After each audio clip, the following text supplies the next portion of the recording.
tonight, and my name is Rebecca Bowen. I'm the Archives Manager here at the Onöhsagwë Cultural Center.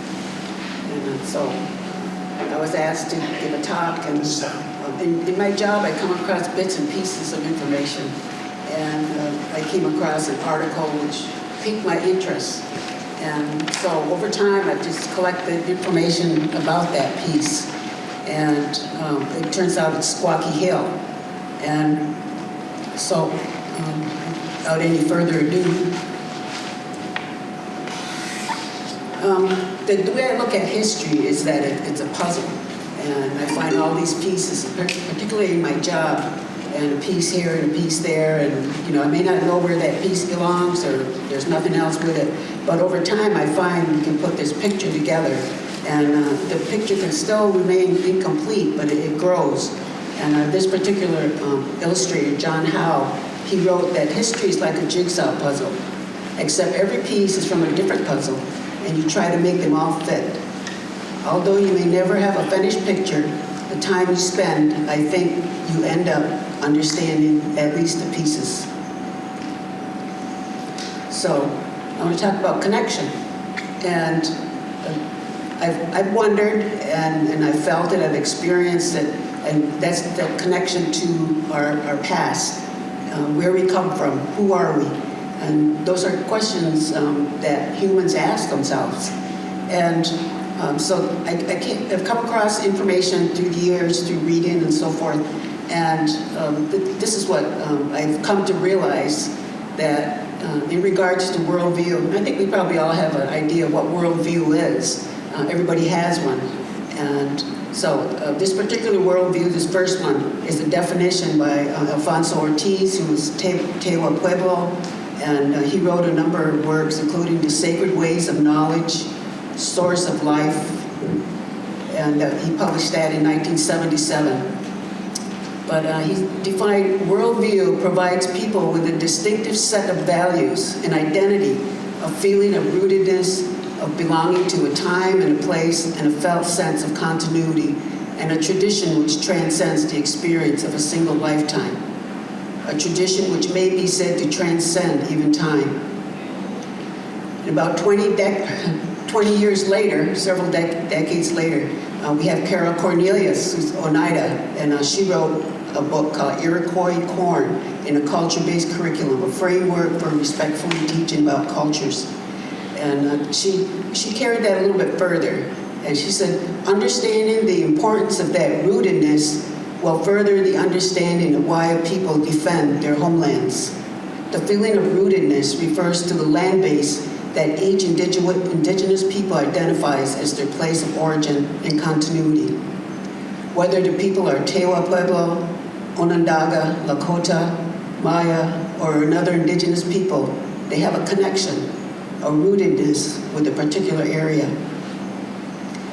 And about that same time, we get from Keith Basso, an anthropologist, and he's not native, but in his writings, he said, and I got this through Laurence Hauptman, who referred to him, referenced him in some of his work. He said, the past lies embedded in features of the earth, which together endow their lands and shape the way they think. Knowledge of places is therefore closely linked to the knowledge of self, to grasping one's position in a larger scheme of things. And I think when I put work together, when I think about history, it's just not a basket full of facts. There's a reasoning behind it. You have to have an understanding behind it. And so this is why I always start when I have a talk of where I'm coming from. Homelands. I think we all have an idea of what homelands are. But when I talk about a place like Squawkie Hill, which sat in the Genesee River Valley, it's our homeland for our people, the Onöhsagwë. It's the place of our origin at Bear Hill, which sits beside Canandaigua Lake. It's the place where our people accepted the great binding law, the great law of peace. And through that territory came the peacemaker and his assistants, Iwenta and Jagotsase, the mother of nations. And Jagotsase was ultimately buried in Seneca territory. We have our history, our grandfathers, Red Jacket, Corn Planter, and his half-brother, Handsome Lake, Governor Blacksnake, and many, many more chiefs that we read about who show up in our history, that we're related to. And I can point back to Corn Planter. I'm 7 generations, his granddaughter. So that's that connectedness that we have to our place, where we come from. Of course, in the history, Native history, everybody knows there's a lot of disruption. And, it's not to say that, war and pandemics, or maybe there was starvation or such things like that did not occur before the arrival of the Europeans, but we see it full force with the arrival of the Europeans. And you can look at different factors in regards to disruption. There are economic factors. And what I found in looking at all of this, these events have occurred, over the centuries since the arrival of the Europeans, but particularly in the 1600s, we see just an immense disruption of the Onöhsagwë and the Western culture coming in. There's the economic issues. We always had trade. Trade goes far back, and with the Europeans, it wasn't any different. And our people have the entrepreneurial spirit, and so particularly when it came to beaver pelts and so forth, the Europeans by this time, by the 1600s, had severely depleted the beaver population in Europe, in Northern Europe. So when they found the beaver here, the quality of those pelts, it began a intense trade, and it became vital and desirable by the different First Nations that were here, and the Senecas included. And so what that did was it brought war. The beaver wars probably went on and off for about 100 years. And, but it also brought new technology into our way of living. And you had the introduction of metals and so forth, and everything from metals to guns. And archaeologists estimate that by before the end of the 1600s, 1675 thereabouts, the 3/4 of our material culture were European-based, gotten through trade and so forth. So that's how quickly it changed. How quickly it's easy to go. You need a clay pot to cook in or store items in, and that's a long process, a very long and intense process. Whereas you can trade for a kettle, and there you have it. And so that just really brought about a change. There were the missionaries, and who came, and they were part and parcel with the first Europeans to come here, whether they were called explorers. But they brought with them their beliefs. There was proselytizing and so forth, and that impacted us in two different ways, really. In one way, it separated communities, and it really created a lot of animosity in this change in beliefs and so forth. And it literally split communities. There was, killing and so forth because of that. But on the other hand, also, there were those who found spiritual satisfaction in it. And they went off and they established their own communities. So, and of course, there was disease. We hear a lot about the disease that came out.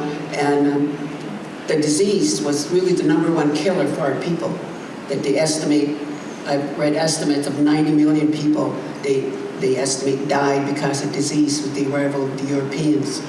And so, you figure when the Europeans began arriving in the 1500s, up until 1900, the U.S. Census estimated there were just under 250,000 American Indians in the United States. And so we see the impact of that disease. Alcohol. Alcohol was a fire. And, and like a fire, it has its good side, it can provide light, it can keep you warm, it can cook your food and so forth, you know. And on the other hand, the abuse of that fire can kill and devastate individuals and families and communities. And we see that coming about in the 1600s. There was displacement. You know, we see that going on, and we'll talk about one of the occasions of displacement that happened in the late 1600s. We have dispossession. You know, we're being dispossessed of some of our territory and so forth that's going on. Agreements are being made with the French and so forth. And again, war. We talked about the Beaver Wars and the impact that that had, and the different tribes, different indigenous nations that disappeared. And they may not have been all wiped out, but because of the policies of the Great Binding Law, a lot of them were taken in, you know, because of war, and adopted and went through that process. And in that process, it's like that too is its own kind of assimilation system that once they're adopted, they take on our ways, and they are to forget theirs, where they come from and so forth. So, and there's, you know, genocide. And I think we can see that going on, that there's just always been a desire to have us out of the way. That first invasion, we look at Denonville in 1687, and the French were about the first ones to arrive here. We see Cartier coming down to St. Lawrence. He makes several trips down to St. Lawrence, and in the mid-1500s, and he's looking for China, so he's looking for that magic, you know, somewhere he's going to come out of a lake and there's going to be China, but needless to say, he didn't find it. We have, you know, about 70 years later, we have Champlain, who came in, and what I see in the experience with Champlain is that he really encouraged a war between the five nations at that point. And I know there was an ongoing battle and dispute because of him between the Mohawks and the Senecas. And so, you know, we see that happening. About another, you know, 60 years later or so, we have LaSalle. And he comes in. He's also looking for that magic way to China. And but he comes all the way down. You know, with each of these individuals, they come a little bit more into our territory. And with LaSalle, he comes in, actually, him and his flotilla, they landed up around in Chautauqua County of Lake Erie. And they worked their way down through the Chattahoochee, you know, Chautauqua Lake, Chattahoochee River, the Conowongo Creek, and then they hit the Ohio, the Allegany. And there's an old map that was done by a Frenchman, and you know, that showed some of these, you know, the layout of what they thought how the land was laid out in that time. And but for where they identified the Allegany River, or is the Allegany River, they call it La Belle Rivière, and which, you know, in French means it's a beautiful river. And so I thought that was cool. So then 1687, as I said, the Beaver Wars were going on, and they're going up and down, and they get intense, and they calm down, and they're intense. And so the French are trying to control that beaver trade. And they want the pelts, they want the trade, and you know, the Senecas in particular are not having it. You know, they want to have their own trade network and so forth, and so that creates a conflict. So in the summer, July of 1687, the Marquis de Denonville, he was appointed the governor of New France, which was Canada. He led a contingent of about 3,000 French, Canadians, and indigenous allies that they had, and their intent was to destroy the Seneca Nation.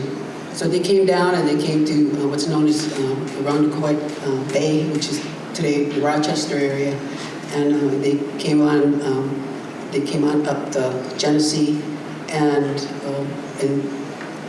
at that point in time, we lived in very large settlements, and our towns were very large.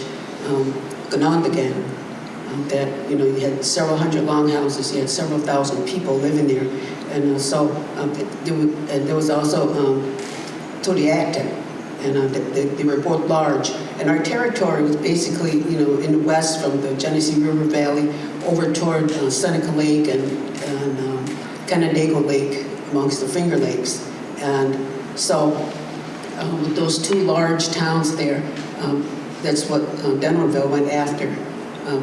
The Senecas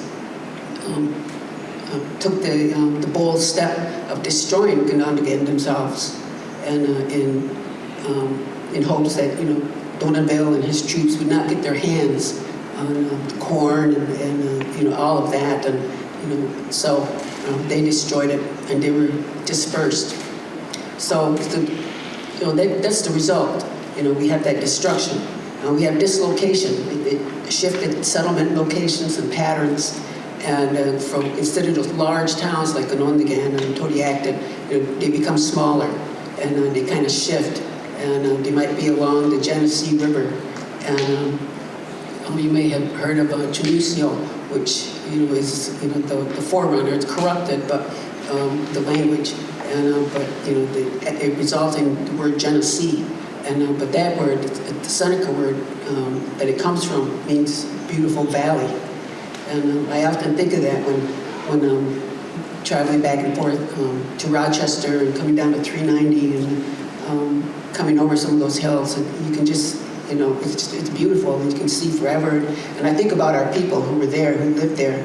And on a summer when hit up that way, and from Arkport, just out from 86, and you head north and you go through the little hamlet of Arkport. From about there, it's like this massive garden starts. And so it's about 17 miles to Dansville, and the gardens seem to just extend all the way up there through a valley, and then beyond Dansville they pick up again and they go probably for another 20 miles. It's amazing, and you think that this is where our people chose to live. This is where they came to be. This is where they developed an agricultural society, and the earth there is plentiful. So we see that shift in settlements and so forth, and then the technology. We see that all of that's coming in. The tools and housewares and weaponry. This is another map. That these old maps are. You have to kind of live with them for a while and look at them and study them and think. Just think about them. And then this one was. Prepared by a man by the name of Guy Johnson. I believe he was the nephew of Sir William Johnson, who was the British superintendent of the Office of Indian Affairs. And this is pre-American Revolution. And this is the map that he did. And it's a very large map, actually, and it shows all 5 nations, and 6 nations at this point. But he shows the Seneca territory. So I just kind of cut it down to what he was showing. Of our recognized territory that we had, our homelands, our home base, and depending on the earliest treaties, they reference the Seneca territory, the immediate territory, going as far as Presque Isle over by Erie, Pennsylvania, and so they're just very interesting to look at and study and to envision. Okay, invasion number 2. And I think we're all familiar with this information. There's the Sullivan campaign of 1779. And this particular campaign impacted the entire Confederacy. Up to this point, up to the point of the American Revolution, the Confederacy had chose to follow a path of neutrality. But that was quickly lost. And in the process, the 6 nations separated. 4 went with the British, that being the Seneca, Cayuga, Onondaga, and the Mohawks, and then, 2 of them, the Oneida and the Tuscarora, went with the colonists.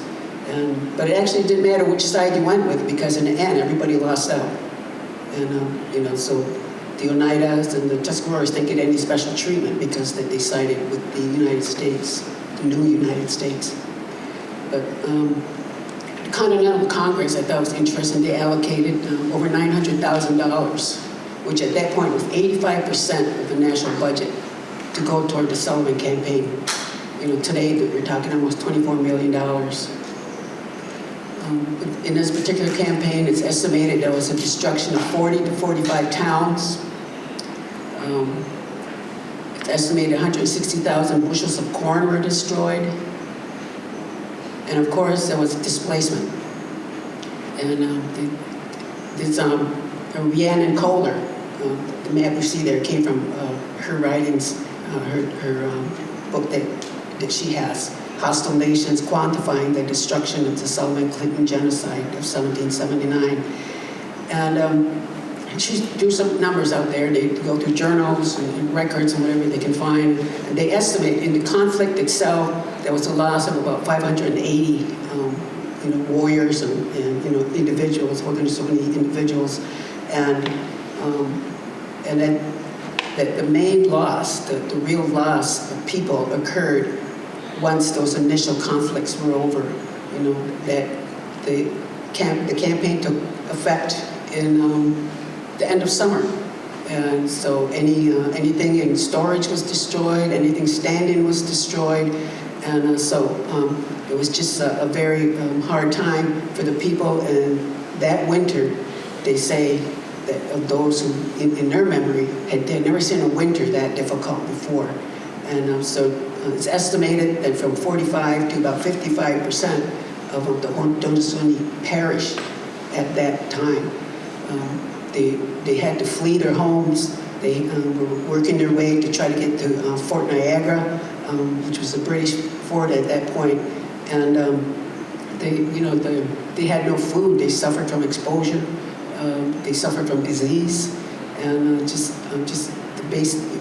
everything was there against them. And so that's where you see the bulk of the loss of the Hauptman. So there was a battle here, which, for intents and purposes, talking about Squawkie Hill, and that was the Battle of Newtown. And just to point that out, that if you look at the map here, Sullivan came up the Susquehanna, and he came up from the southeast. He came up, and if you're familiar with 86, if you've gone that way and you've gone by Elmira and heading toward Binghamton or that way, once you pass Elmira, you come to the Newtown battlefield, and it's a historic site. And it's pretty close to the Chemung River at that point, 86. And so if you look at the river, and somewhere before the rise of that hill, that'll be on your left if you're going east, there's a village, and that was Newtown. And so the battle took place up over the hill and so forth, but the town itself, the village itself of Newtown was down. And I don't know, it's safe to say that I'm not an expert in the archaeology of the area, but that 86 goes right over the site where the town was. And but that battle occurred on August 29, 1779, and it was the next 2 days that the town, the village was destroyed, and people began to flee.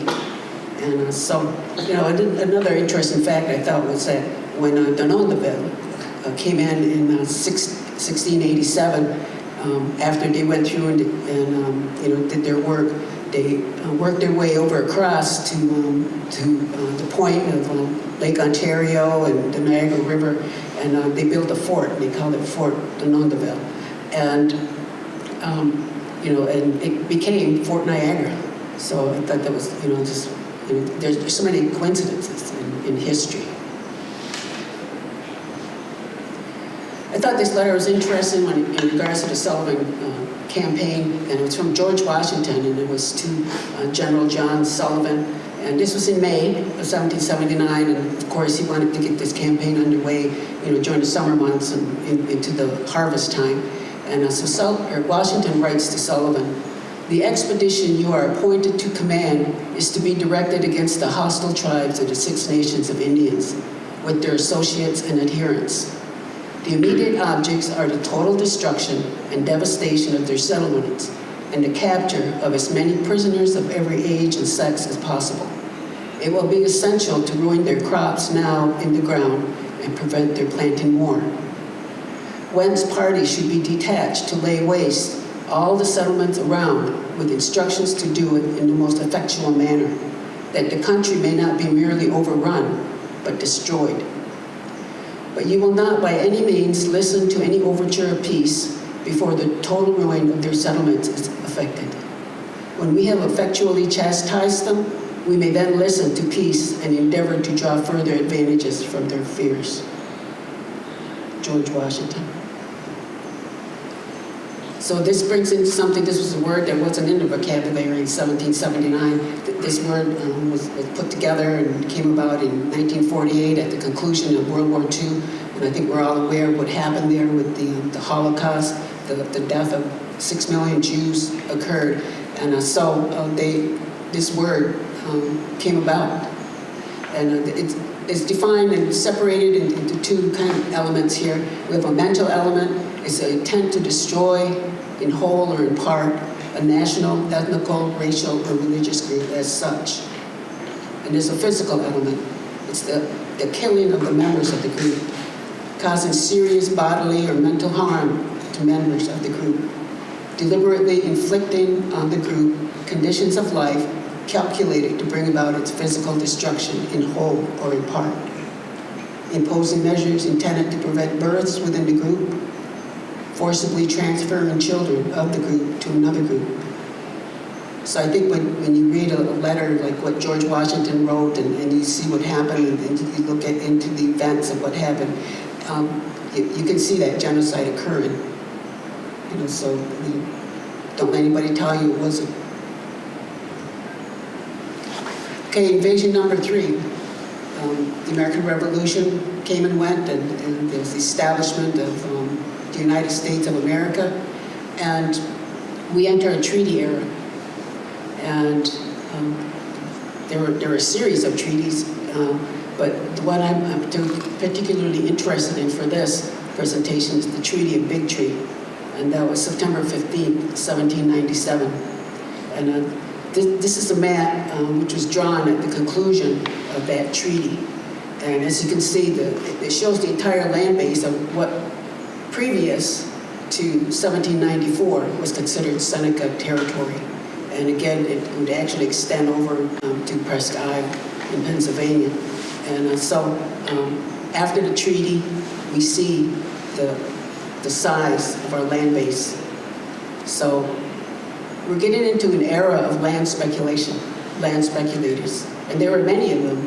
And probably our worst enemies were at that point were the land speculators in New York State and the U.S. government. They were in many ways hand in hand, in cahoots to remove us.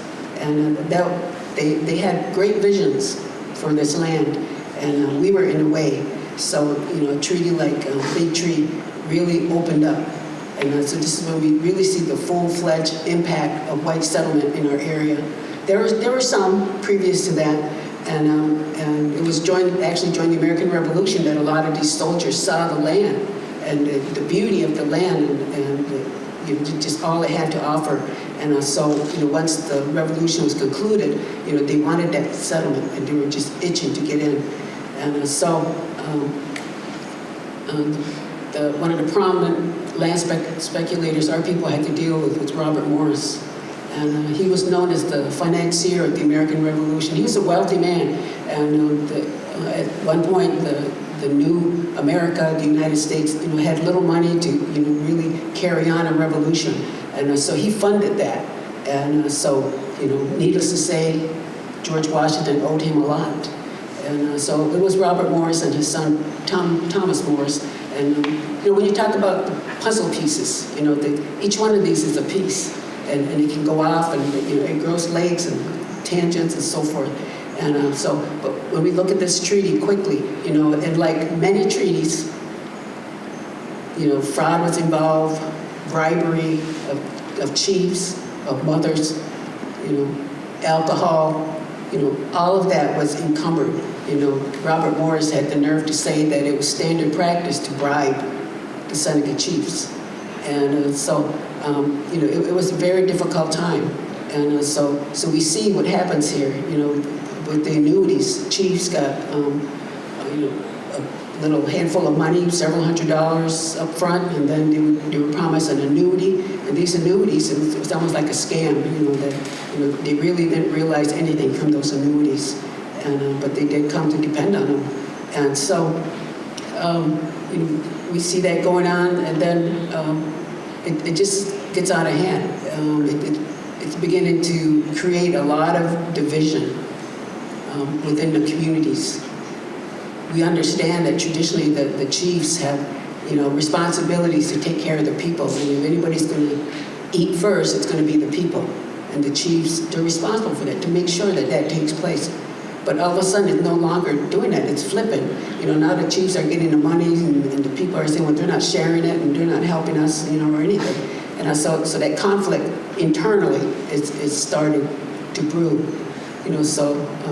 Basically what happened in Buffalo Creek was that we sold 4 million acres of our lands for $100,000.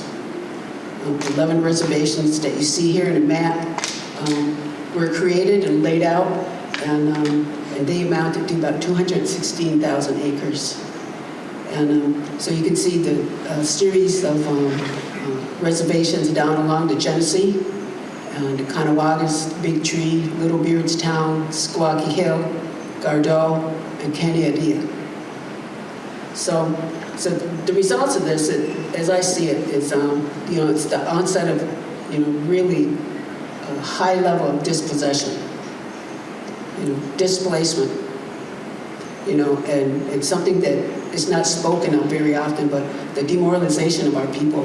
And through the years, as I studied this era and the things that happened, and the effects of alcohol. We look at the effects of drug abuse in our community today, and the pain and sorrow it causes. We can only imagine the pain and sorrow that alcohol was creating in our communities at that point. And so I just have a terrible picture of our people crawling into 1800. It was just such a very terrible time.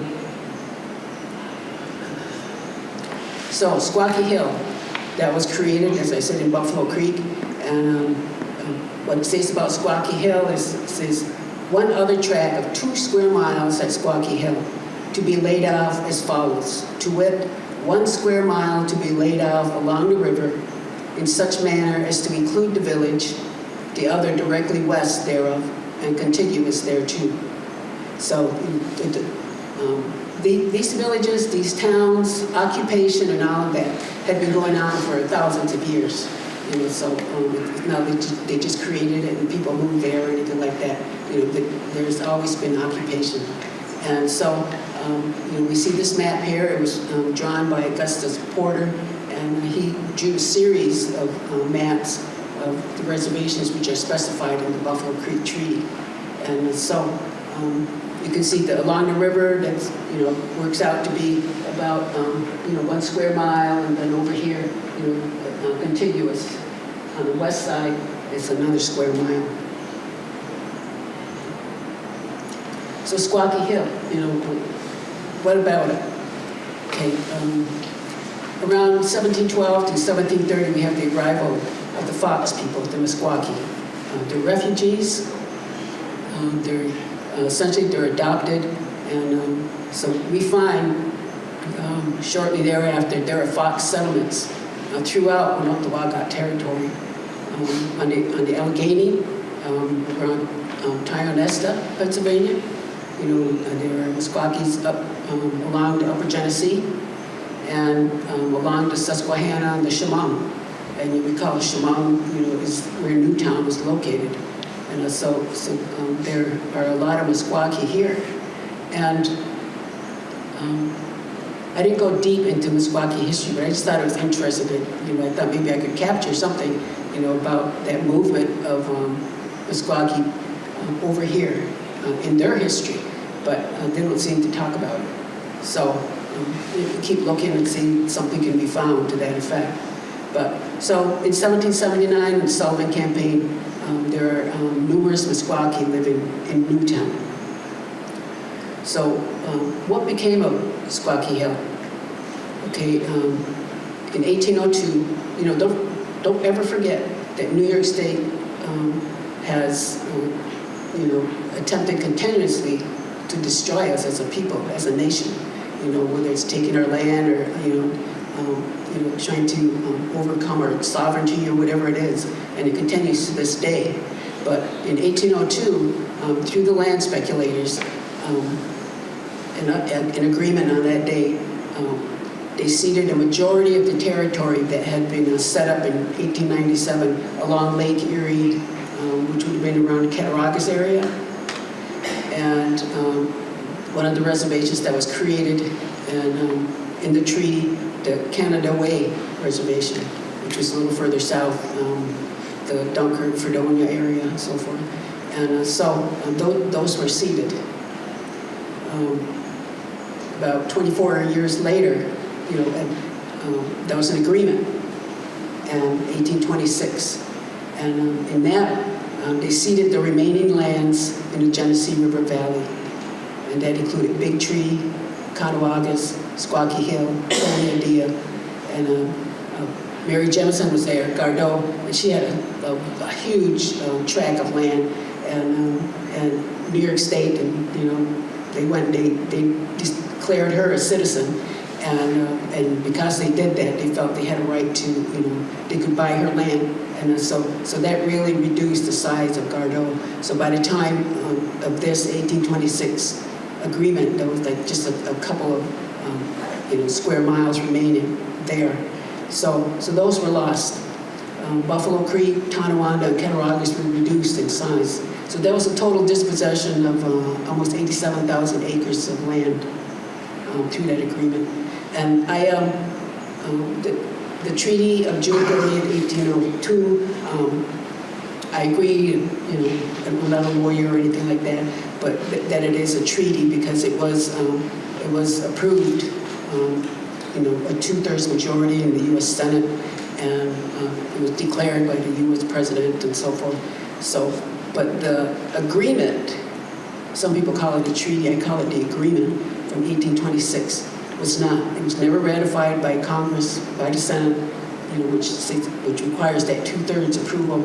And they did vote on it. It was a 20-20 tie, and there was no tie-breaking vote, and it was never resubmitted to the Senate for reconsideration.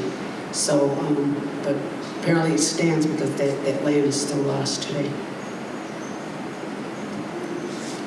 This is a map, that 1826 now, it's gone. Squawkie Hill as a reservation is gone. But this is from a map that appeared in an atlas of Livingston County in 1873. And so they're just drawing out that during this era, the counties would do up an atlas, every few years, and they tell about the history. And of course, they always start chapter 1 with, there used to be Indians here and so forth. But, this was their atlas. And so they included this map, and the man who designed it, who drew it, he included a layout of Squawkie Hill. And it's a little bit different. What Augustus Porter did in 1798 was he had it just coming down so far, and then it came across and hit the Genesee River at that bend right there in the middle. And what this man does in this atlas was he takes it all the way down to the riverbank, and it's recognized that this is where the Squawkie Hill Reservation was. The road system they have there, I thought was interesting because, if you look at the Augustus Porter map, it follows the same course as the paths that the people living there, the Squawkie people had. And so I thought that was interesting. They talk about how New York State built their highways on the trails of our people. So I told you I read something that really it just piqued my interest, and I just started keeping an eye out for more information as time went on. But this is the document that got my attention, and I read it more just I was just curious, and one day here at work, and it's not a very long document, maybe 12 pages, and so this is actually a speech that was given by Arthur Parker, and I'm sure you're familiar with Arthur Parker, and he was an archaeologist at the New York State Museum at this point. And so he was asked to speak at a dedication, and here they call it the unveiling of the Thomas Jefferson tablet. And Jemison. Thomas Jemison is also known as Buffalo Tom. He was the grandson of Mary Jemison. So, and he had a home, a cabin there at Squawkie Hill. And so they had a little event, and they laid out a plaque, and a historical plaque that shows where he lived. So, a little bit about Arthur Parker. And he was born at Cattaraugus. He was considered a pioneer. You talk about anthropology and archaeology, and that those sciences didn't really start until the very late 1800s. And so he was kind of like on the forefront of that development. He was the first archaeologist. I don't know why that word is difficult tonight. At the New York State Museum. And from New York State Museum, he went to the Rochester Museum of Arts and Sciences. So he helped fund the Society of American Indians. It's a very, national archaeological associations and so forth. In the 1930s, he was very much a part of the creation of the Indian Arts Project, which involved, artists from Tonawanda and Cattaraugus predominantly. And it provided not only employment, but he put together a record, a historical record. I've used several of the paintings by Ernest Smith in this presentation, and Ernest Smith was very active in that project. And he was from Tonawanda. When Arthur Parker was at the New York State Museum, the Capitol caught on fire one night, and Arthur Parker, I'm assuming he lived very close, ran over there, and his assistant was there, and they ran up to the fourth floor, and the place was like, on fire, and to save what they could as far as artifacts which were up there, and whatever they could save, they were able to carry in their arms, and it's estimated that there was a loss of about 500 artifacts in that fire, and but he did manage to save some before the building was engulfed. Arthur's grandfather was Nicholas Parker, and a name you may be familiar with. Nicholas lived at Cattaraugus also. He was married to a white school teacher there, and they lived there. And so things were kind of different in those days, and we're looking at probably, for this particular event, 1860, Nicholas Parker was active in nation affairs. The Seneca Nation of Indians that we know was established in 1848. And so in those initial 20 years or so after that, there was just a lot of upheaval, the new government, and then the chiefs returned, and the new government, and then, it went up and down, and finally just, started to settle. The politics never settles, it just kind of keeps going, but, those were the early days of trying to settle on a system that was going to stand. So Nicholas Parker was very active in that, and I thought it was interesting. He's Tonawanda. His uncle was Ely Parker, and but Nicholson was elected clerk of the Seneca Nation in the 1860s, and the elections in those days were every year, and they were held in the month of May, and so he was elected in May, and then he resigned in June. And there's no explanation of why he did that, but he left a very, very kind and, thankful, thank you very much resignation, which is in the council minutes. And but he was very active. He did a lot of census taking and so forth.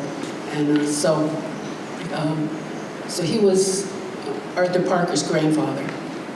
Arthur's father was Nicholson's son, Frederick.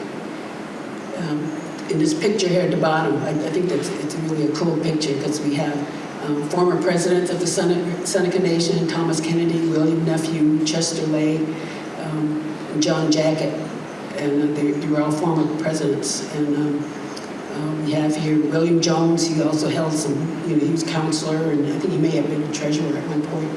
But, and that young girl there, some places she's identified as Bethia Parker.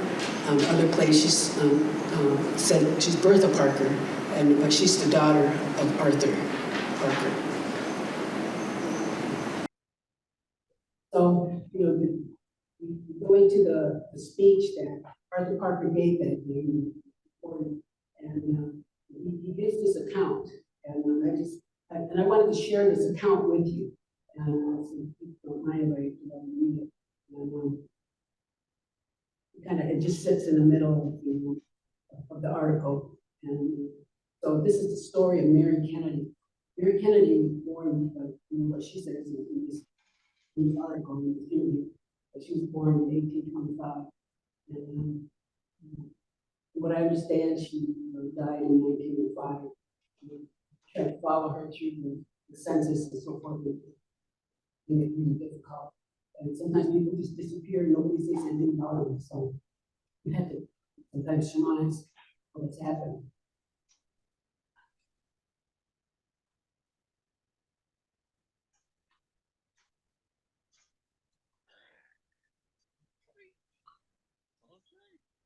So Arthur Parker writes of his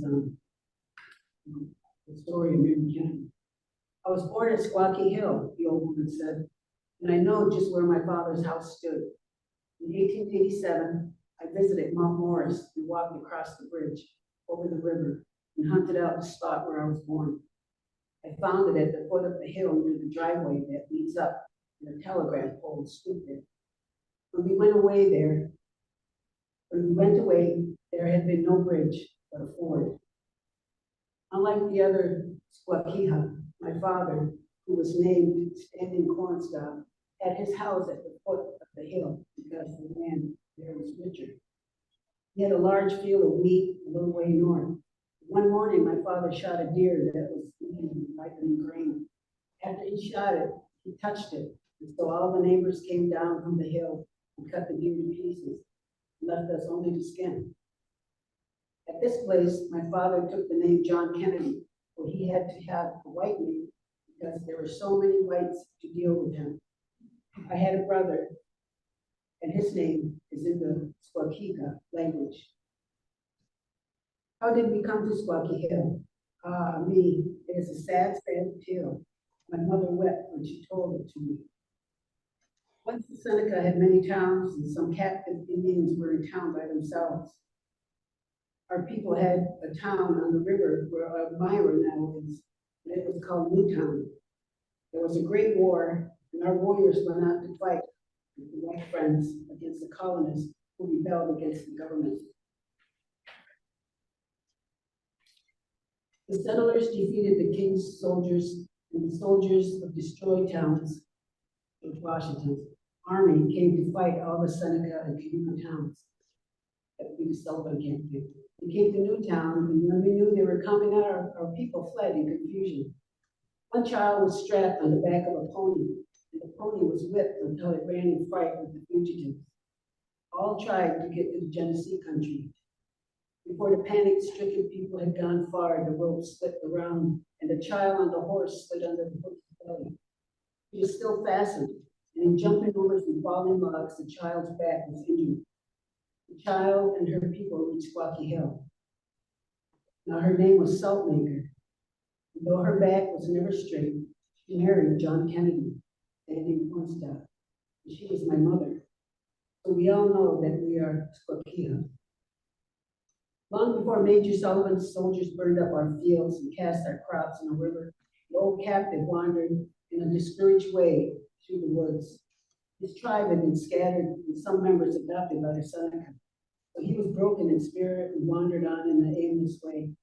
He was Squawkiha, but he had no name. As he wandered on, he heard voices. He listened. They were the voices of women who drew closer. He heard his own language spoken. Then was his heart glad, and then did he boldly go forth to greet him. He found two women, mother and daughter. He was young, and he looked long at the daughter.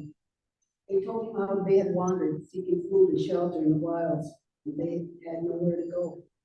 So he looked again at the daughter and said, "Come, I will provide a home. I will cease my wandering and build a home. And when we return to the Seneca town, I will proclaim that I shall hereafter stand. I shall no longer be called the nameless one, because I wandered, but I shall call myself Dish, for a dish does not move." Thus did the mother and daughter go to Seneca country. Dish married the daughter, it is needless to say, he cared for the mother. Several children were born, and he enlarged his cabin. Several more were born, and so he enlarged it again. He had 9 daughters and 1 son. The eldest daughter grew to womanhood. She married and brought her husband home. So, David Cornstalk enlarged his cabin again. In turn, each of the 9 daughters married and brought her husband home, and 9 times was the bark cabin greatly extended until it was a monstrous long house. So then each of the 9 daughters bore children, and Dish was kept busy getting logs and bark, and he labored hard to provide food. Verily, he was the Dish, the people of a prolific and hungry family. Now, since he labored so mightily, he thought himself, being a patriarch, able to preach to his great household. Therefore, each morning and evening, he would call his family together and admonish them.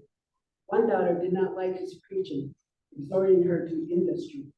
So she took her husband away, and he became a chief of a tribe elsewhere, for he had learned great wisdom from the Dish, and loved more to rule than to build houses. Now the children were many, and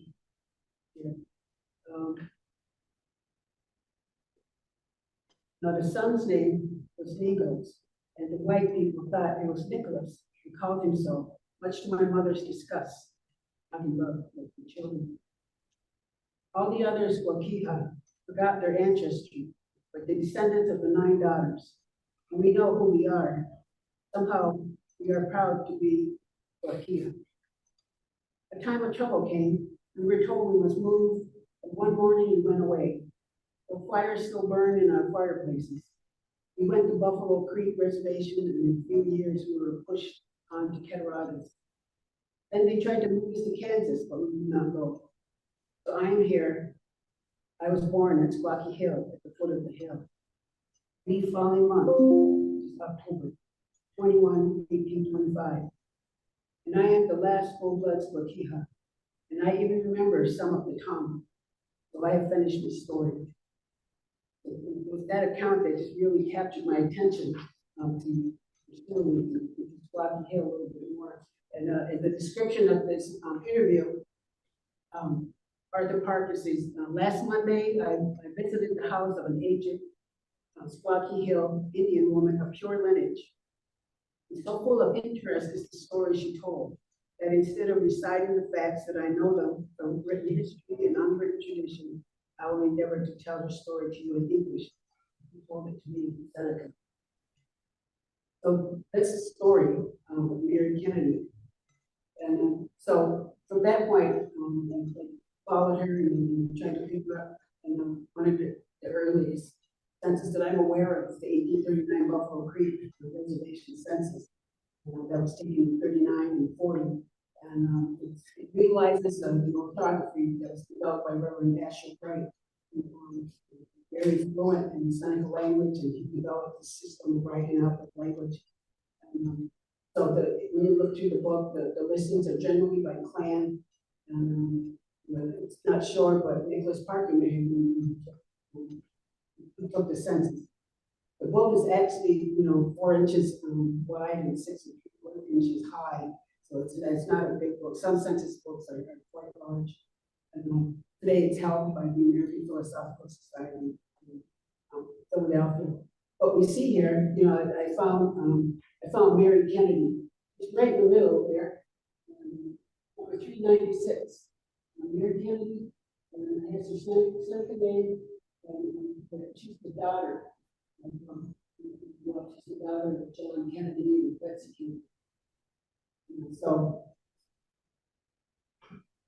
a man by the name of Jack Erickson has spent a lot of years doing abstracts of the different census that people. And so they worked on an abstract of the Buffalo Creek Treaty. And all the names are in numerical order. You see the number that they appear in the book, in the first column, and then under the name, exactly that's how it's written in the census book. And had their clan, their age at that point, if they had children, breakdown of male children, female children, whether they were pagan or Christian, whether they were a chief or a warrior, where they were born, where they resided. Needless to say, they were all residing in Hauptman. So I went through and I pulled out all the Kennedys and that I could find. And there are many, many names in the census which are still in the Seneca language. So we can find some people of interest there. But these were the Kennedys. The first that I come up with was Betsy Kennedy. And I was hopeful because I understood that his wife's name was Betsy. So it says she's 29 years old. Says she was born at Genesee. She's Wolf Clan. And then after that, it lists her children and her daughters and sons. And so I went on through the book and did a little bit with John Kennedy's book. And so quite young, figured, well, John Kennedy, I didn't really know everything. That would be much older. But this woman here, she's quite young. She has a son and a daughter, and they're Schneidlein. And they're born, all of them were born in Buffalo Creek. And then we come upon John Kennedy Sr. And this information was provided by his wife. And she doesn't show up until number 393, John Kennedy Sr.'s wife, Betsy. And he at this point is 52 years of age, and Betsy is 44, and it lists their children. John Kennedy was born on Genesee, and his wife Betsy was born at Garneau. And so it lists John Kennedy Jr., which points to 185 to Susan up above there in orange. And he's listed as a son. And Betsy Kennedy, so that we have three Betsy Kennedys. And we have Charles Kennedy. Then we have Mary Kennedy, her daughter. And she's about 15 years of age at this point. She was born at Genesee. And then she has a little brother, Daniel Kennedy. And so I'm thinking that, I think there were several more after this time period, several more children. So I start looking through the census and whatever other information I can find in regards to Buffalo Creek. So this treaty era, we had at this point after 1842, what they call the Compromise Buffalo Creek Treaty, we had lost Tonawanda and Buffalo Creek. They were gone, and so we call them arbitrators. We would go out and essentially do a survey, do assessments, appraisals of all the landholders, Buffalo Creek, Catawbatas, and Allegany. And so going through that for the appraisal for John Kennedy, and as I said, this was done about 1842, and the report was issued in 1844. But we see John Kennedy there, and let's see, second from the bottom, and he's quite the landholder. And he got a bit of land, he's got several buildings, and some livestock, and so we accumulated a lot, having come from Squawkie Hill over to Buffalo Creek. Probably it was about 1831 that they came from Squawkie Hill to Buffalo Creek. It's about 13 years to build this up. I wanted to share something else with you, and which also caught my attention, another piece of the puzzle. And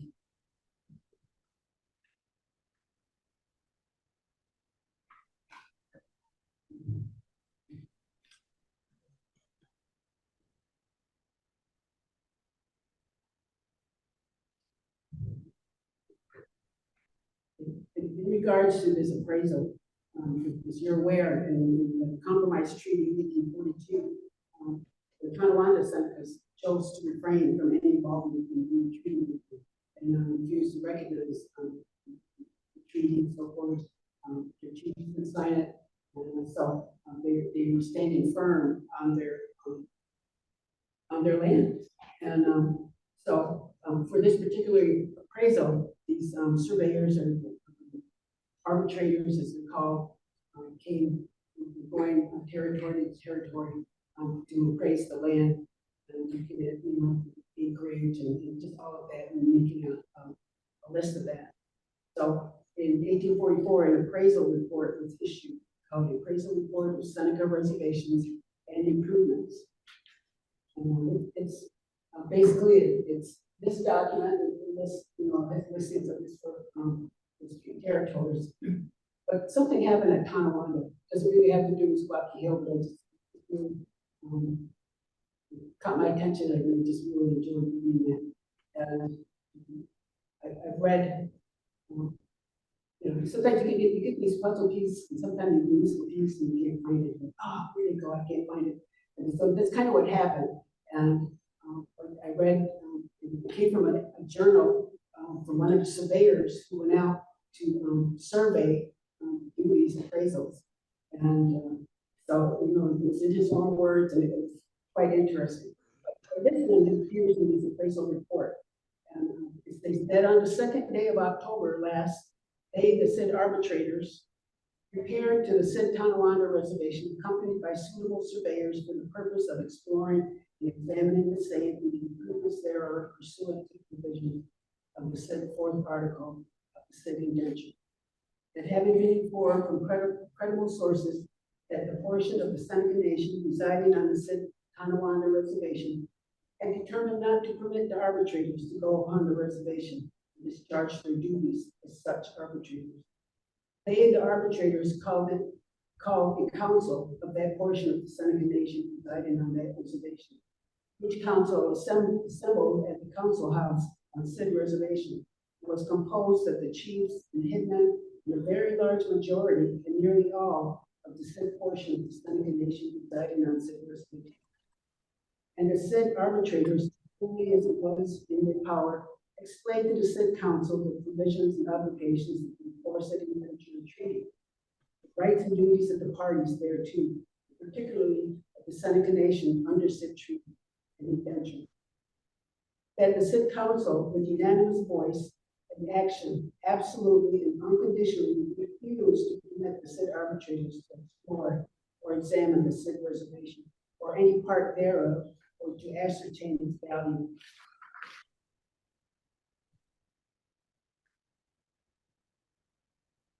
So they left. Much they could do, and they reported it to the Secretary of War, and the Secretary of War told them to get back over there and do that appraisal.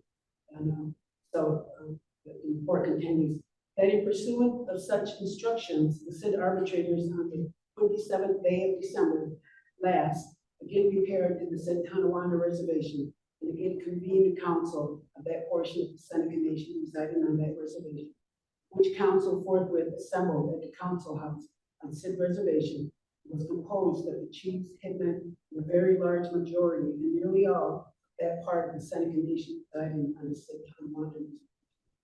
The said arbitrators communicated to the said council the said instructions, was aforesaid received by them from the Secretary of the War Department, and accompanied the same with a renewed and full explanation of the provisions and obligations of the aforesaid indenture and treaty, the rights and duties of the Seneca Nation under, the duties of the arbitrators, and the object of their coming, and the opinion of the arbitrators, of the consequences to that portion of the Seneca Nation residing in the Tonawanda reservation of a continued refusal on their part to permit the discharge of their duties.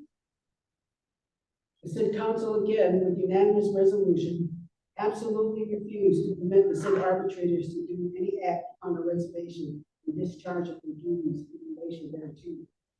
That the said arbitrators then declared their intention to proceed to discharge their duties, notwithstanding the resolution of the council. They gave notice that they would then proceed to ascertain the value of the improvements of any individual Indians on said reservation who would give his or her name, point out his or her improvements, and give the necessary information relative to the same. That this declaration and notice by the arbitrators produced a violent excitement in the council, The arbitrators were told that unless they immediately withdrew from said reservation, they would be carried by force without the bounds thereof.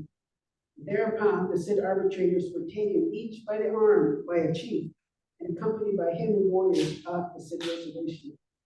That by the means and manner above set forth, the said arbitrators have been prevented from exploring or examining the Tonawanda reservation. So I thought that was pretty cool. And, but in this particular report, there's nothing for Tonawanda. That explains that.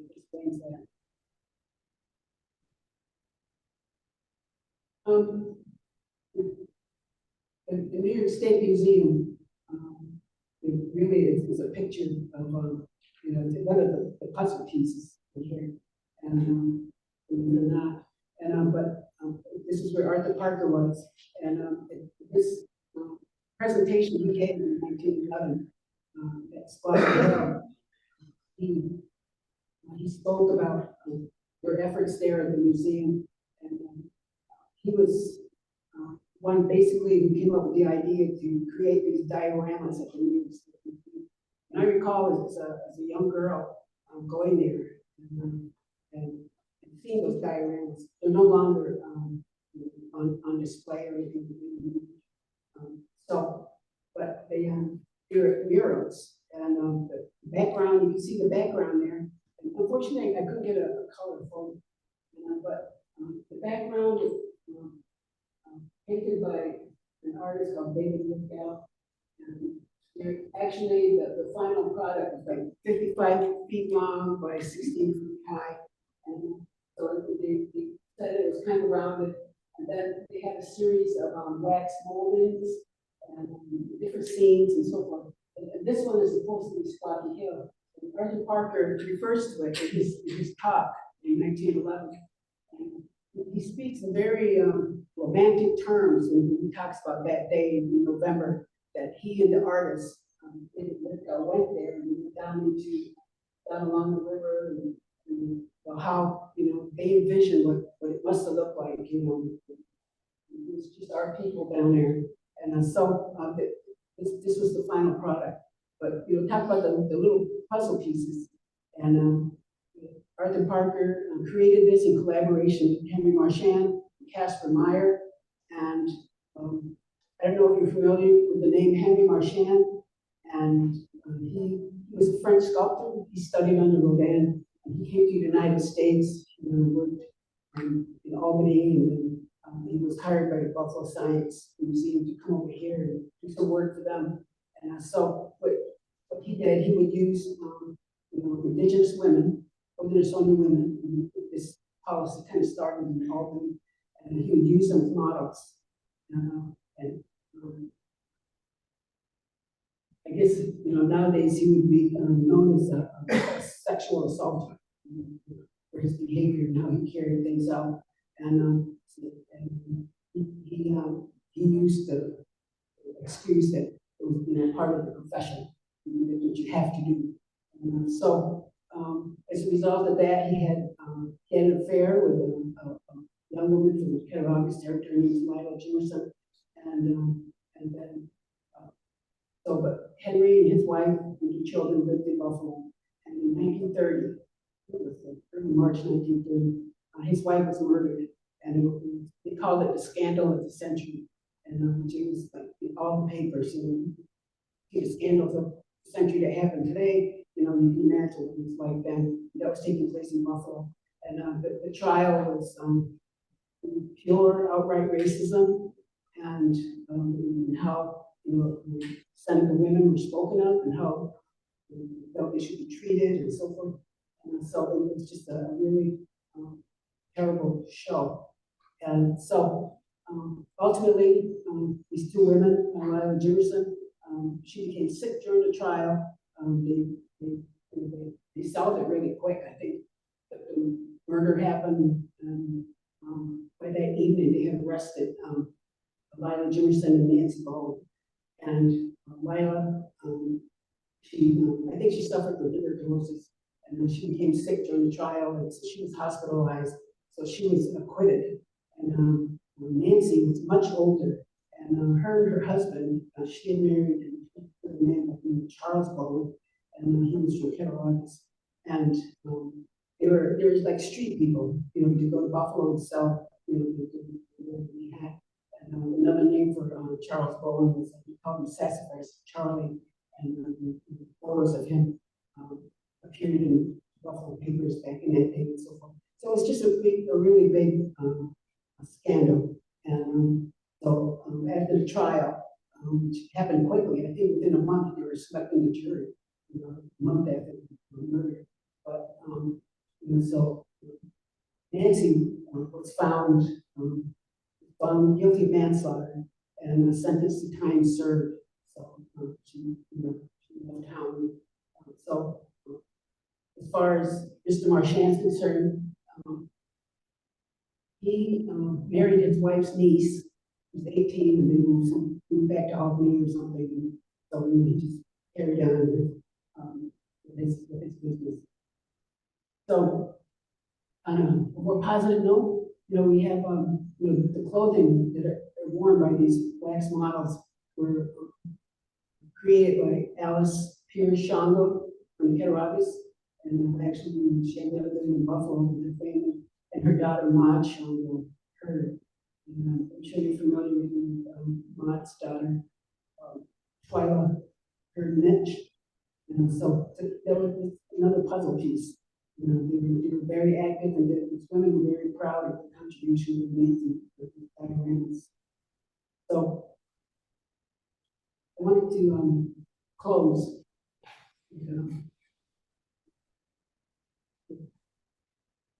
reading, and actually it appears here. But what we have here, I started out by talking about that rootedness, that connection we have to our homelands, and I can look back and say that my grandfather, 7 generations back, was born over there, and so I have that emotional connection, that bloodline connection. So I feel that, and in a lot of ways, those my age here at Allegany, we experienced Kinzua, and we saw the hurt, and we felt the pain that our parents and grandparents felt, and it was a difficult time. And so we've carried that with us.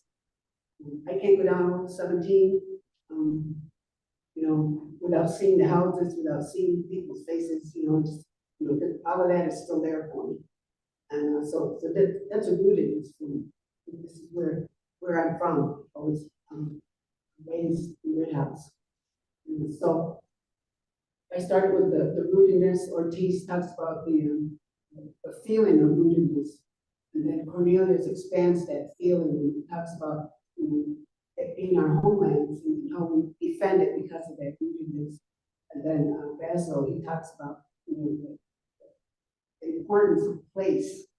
And so Arthur Parker, 1911, kind of alluded to that in his speech that day at Leicester, New York. And he said, today, in the breast of every patriotic Seneca, there is a pang of regret that the hill of their fathers is no longer theirs. And so hearts ache, and there is no way ever to ease the ache that gnaws hard. Though he is a philosopher, no philosophy is a cure for heartache.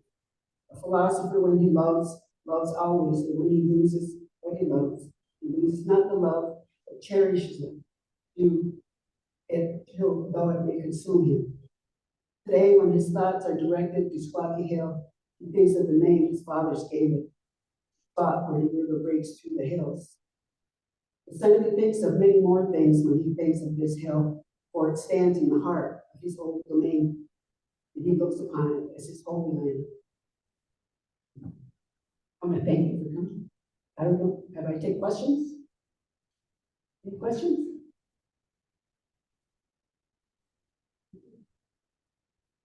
Okay, well, thank you for coming out. And this is the first in a series of presentations that will happen here at the Cultural Center through the spring. So I believe, are they on Wednesdays? They're all on Wednesdays, so there'll be one next Wednesday. So I want to thank you again for coming out, and there's your questions. Okay, yeah, right.